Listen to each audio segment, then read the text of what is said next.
அர்ஜுனன் மனதில் நினைத்த சந்தேகம் கிருஷ்ணருக்கு தெரிந்தது. ஆனால் அவனாகவே கேட்கட்டும் என்று அமைதியாக இருந்துவிட்டார் கிருஷ்ணர்.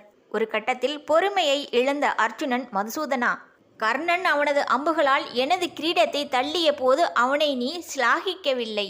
ஆனால் என்னை விட 10ல் 1 பங்கு தேரை மட்டும் அவன் தள்ளியதற்காக வேண்டி அவனை மெச்சுகிறாயே, அது ஏன் என்றான். அவரும் அர்ஜுனனை பார்த்து மெல்லிய புன்னகையை உதிர்த்துவிட்டு பேச ஆரம்பிக்கிறார். அர்ஜுனா, நீ கர்ணனின் தேரை 100 கஜம் தூரத்திற்கு தள்ளினாய். ஆனால் பதிலுக்கு அவன் உன் தேரை 10 கஜம் தூரத்திற்குத்தான் தள்ளினான். இருப்பினும் உன் செயலை விட அவன் செயல்தான் பாராட்டத்தக்கது.